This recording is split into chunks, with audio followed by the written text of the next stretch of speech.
Kenapa melepaskan itu terasa begitu sakit? Mengapa memaafkan seringkali terasa begitu berat? Dan mengapa kita terus menggenggam sesuatu yang kita tahu jelas-jelas telah melukai tangan kita sendiri? Bukan karena kita lemah, bukan karena kita kurang iman, tetapi karena hati manusia diciptakan dengan perasaan. Ia pernah berharap, ia pernah percaya, dan ketika harapan itu runtuh, luka yang tertinggal bukan hanya di ingatan, tapi di dalam jiwa. Selamat datang kembali di Renungan Hidup Dunia dan Akhirat. Hari ini, mari kita berhenti sejenak dari hiruk-pikuk dunia.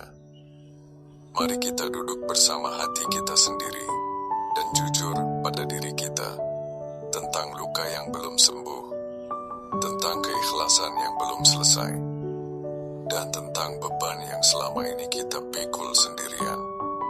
Banyak dari kita tidak sadar bahwa yang paling melelahkan bukanlah kehilangan, melainkan mempertahankan sesuatu yang sudah tidak Allah ridhoi untuk tinggal. Kita bertahan karena takut sendiri. Kita bertahan karena takut kosong.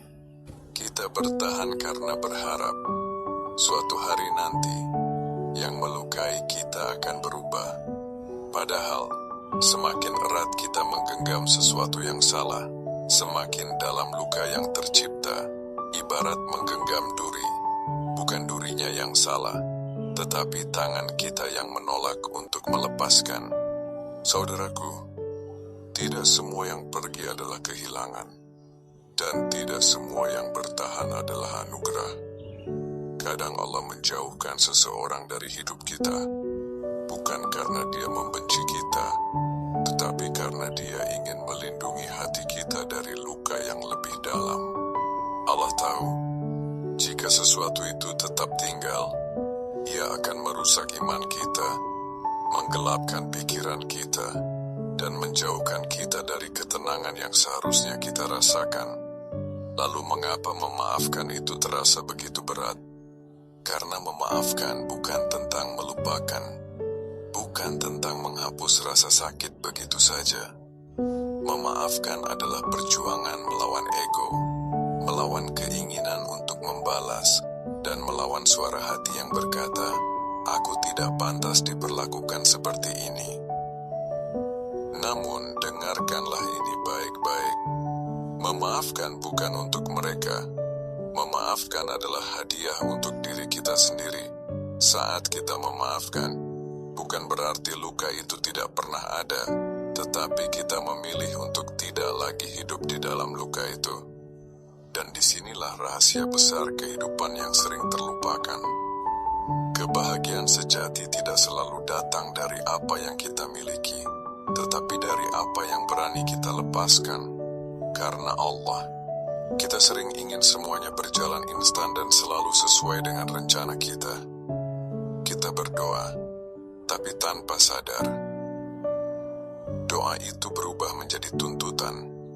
Seolah-olah kita sedang mendikte Allah tentang kapan, bagaimana, dan dengan cara apa hidup ini harus berjalan. Lalu ketika rencana itu gagal, hati kita hancur, kita kecewa. Kita bertanya, kenapa Allah tidak mengabulkan? Padahal sahabat, dunia ini bukan tempat untuk mengontrol segalanya. Dunia ini adalah tempat untuk belajar berserah. Seringkali kita merasa stres, bukan karena beban hidup itu terlalu berat, tetapi karena kita menolak meletakkannya. Padahal Allah sudah memberi tanda agar kita berhenti menggenggam terlalu erat. Kita lelah karena terus memaksa, bukan karena Allah meninggalkan, tetapi karena kita belum sepenuhnya percaya.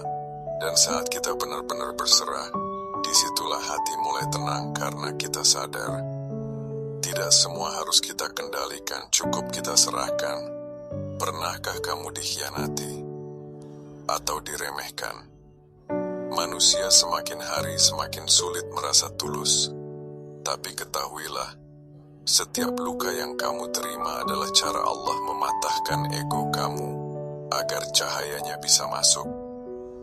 Jika manusia tidak pernah mengecewakanmu, kamu mungkin tidak akan pernah merasa butuh pada Allah. Luka itu bukan kutukan, itu adalah undangan untuk naik kelas di mata langit.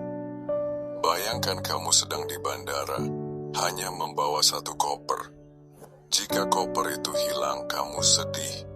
Tapi jika kamu sadar koper itu milik orang lain yang hanya kamu jaga, rasa kehilangannya akan berbeda. Semua di dunia ini, orang tua, pasangan hidup, anak, jabatan, harta, adalah koper pinjaman. Orang yang paling tenang di dunia adalah dia yang menyadari bahwa dirinya tidak memiliki apa-apa, kecuali amalnya.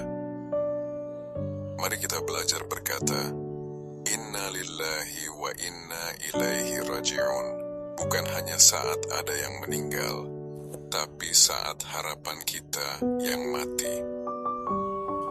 Saat kamu sampai pada titik, ya Allah, aku ridha dengan apapun keputusanmu, di sanalah keajaiban terjadi.